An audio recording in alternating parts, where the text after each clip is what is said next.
오늘은 미국 천연가스 산업 관련 기업에 대해서 알아보도록 하겠습니다.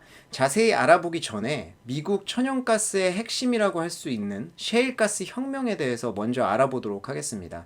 셰일가스는 이미 오래전에 발견됐는데 워낙 깊이 매장되어 있기 때문에, 그리고 또 분산이 많이 되어 있기 때문에 시추가 굉장히 힘든 상황이었고요. 셰일층은 일반 가스 대비 5배 넘게 깊이 매장되어 있고, 가스층이 굉장히 모세혈관처럼 가늘게 형성되어 있습니다.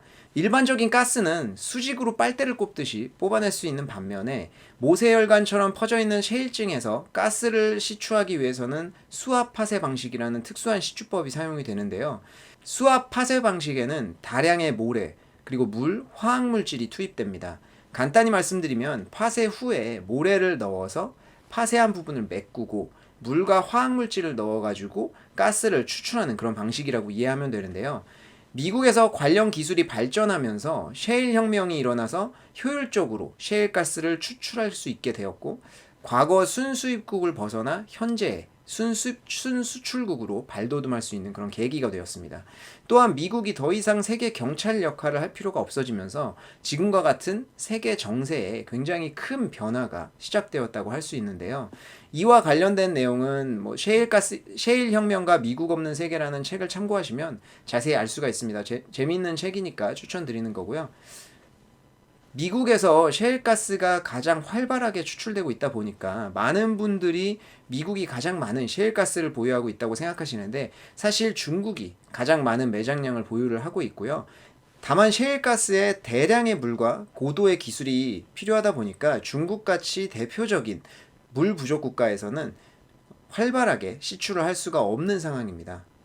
그래서 오늘 소개할 기업은 천연가스 산업의 최전방에 있는 시추 관련 기업입니다. 미국에는 3대 천연가스 유종이 있습니다. 그림에서 1번에 해당하는 에팔라치아 지역이 있고요. 2번에 해당하는 퍼미안 분지, 우리가 분지에서 주로 가스나 석유가 많이 나오고요. 3번에 해당하는 헤이네스빌이 있습니다. 미국 에너지정보청의 발표에 따르면 에팔라치아 지역과 헤이네스빌에는 가스가 주로 시추되고 있고요. 퍼미안 분지에서는 석유랑 천연가스가 골고루 시추되고 있는 상황입니다. 천연가스는 에팔라 지역에서 사실 가장 많은 양이 시추되고 있는 그런 상황인데요. 오늘 소개해드리는 종목은 이 중 3번에 해당하는 헤이네스빌의 주요 유종을 보유하고 있는 컴스탁 리소시스라는 기업이고요. 이제 컴스탁 리소시스 같은 경우에는 헤이네스빌의 지역에 약 1,600개의 유종을 보유하고 있고 25년 이상 채굴이 가능한 기업입니다. 미국 에너지정보청에서 2023년 석유와 천연가스의 생산량이 증가할 것으로 예상을 하고 있는데, 석유의 경우는 아까 말씀드렸던 퍼미안 분지에서, 그리고 천연가스의 경우는 헤이네스빌에서 주로 생산량이 증가할 것으로 예상하고 있는 상황이고요. 앞에서 에팔라치아 지역에서 사실 가장 많은 천연가스가 시추되고 있다고 하는데, 왜 헤이네스빌에 천연가스 생산을 주도할 것인지 궁금하신 분들이 계실 텐데요. 그 이유는 지리적 입지에 있습니다. 미국은 2010년 후반에 순수입국에서 순수출국으로 변신을 했는데요. 그 말은 미국 내의 소비가 더 이상 크게 늘어날 요인이 없다는 것을 뜻하기 때문에 향후 미국의 수출 대부분은 유럽 및 아시아로 수출되는 LNG 형태의 수출이 될 가능성이 가장 크다는 것이고요. 헤이네스빌은 멕시코만에 근접해 있기 때문에 LNG 수출에 굉장히 용이한 상황이지만, 에팔라치아 지역 같은 경우에는 풍부한 매장량에도 불구하고 LNG로 수출을 하려면 멕시코만으로 파이프라인을 통해서 다시 이동한 다음에 수출을 할 수 있는 그런 상황이기 때문에 굉장히 번거로운 그런 상황이라고 이해를 하시면 되고요. TETCO라고 미국 최대 규모의 천연가스 파이프라인이 있는데요. 2019년 오하이오 지역에서 큰 화재가 발생한 이후에 정부에서 전송 압력을 20% 제한시킨 상황으로 지속되고 있는 상황인데, 기존에 100을 전송했다면 지금은 80만 전송이 가능한 상황이고요.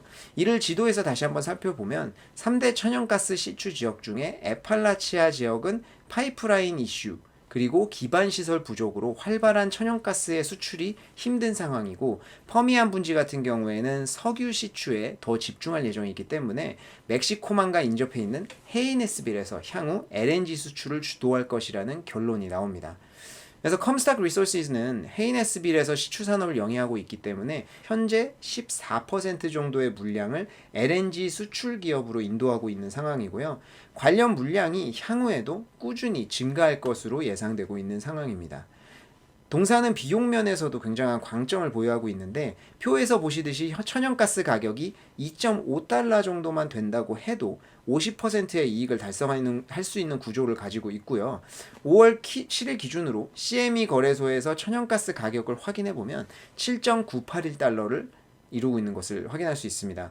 1월 이후에 가격이 급등했기 때문에 조정을 받는다고 해도 2.5달러 이하로 밑으로 떨어지기에는 힘든 상황이라고 할 수 있고요. 동사는 비용 면에서도 경쟁사 대비 경쟁력을 보유하고 있습니다. 그림에서 보시면 천연가스 시추 기업들 경쟁사 대비 현저히 낮은 비용 구조를 갖고 있는 것을 확인할 수 있고요. 영업이익의 경우에는 천연가스 기업의 석유 기업들을 통틀어도 높은 영업이익을 달성하고 있는 것을 확인할 수 있습니다. 재무제표를 한번 보시면 Revolving Credit Facility라는 것이 있는데 이 항목은 쉽게 이해하자면 기업의 마이너스 통장이라고 생각하시면 되고요. 실제 현금 보유량은 400억 원 정도로 많지는 않은 편이지만 마이너스 통장까지 합치면 1조 4천억 원이 넘는 풍부한 유동성을 보유하고 있는 상황입니다. 영업이익 대비 부채 비율을 나타내는 순부채 비율도 기존의 3.8배에서 2.2배까지 낮아져 있는 상황이고요. 표에서는 안 나와 있지만 올해 1분기 추가로 부채를 상환하면서 현재는 2배까지 낮아져 있는 상황입니다. 경영진은 이 비율이 1.5배까지 낮아지면 현금 배당도 지급하겠다고 발표했기 때문에 향후 현금 배당도 기대해 볼 수 있는 그런 상황이고요. 마지막으로 주요 주주 중에 제리 존스라는 분이 있는데요. 이분은 1970년대 석유 관련 투자로 이미 100만 장자가 되신 분으로 석유 투자계에서는 거물이라고 할 수 있습니다. 제리 존스는 2018년도에 컴스닥 리소시스에 투자를 시작해서 현재까지 약 1조 4천억을 투자한 상황이고요. 이는 마치 워렌 버핏이 투자를 한 것처럼 동사의 신용도 및 현금 조달 능력에 굉장히 큰 도움이 된다고 할 수 있겠습니다. 결론적으로 미국의 천연가스 공급에 대한 수요가 증가하고 있는 와중에 당사는 경쟁사 대비 유리한 입지에서 사업을 영위하고 있고 경쟁사 대비 낮은 비용으로 향후 재무 구조가 더욱 개선될 것으로 예상되는 상황입니다. 또한 안정적인 주요 투자자도 확보하고 있죠. 다만 향후 바이든 정부의 셰일가스 업계 관련 정책 변화, 특히 올해 들어 급등한 천연가스 가격이 어떻게 변화하느냐에 따라서 단기적인 주가 변동은 있을 것으로 예상됩니다.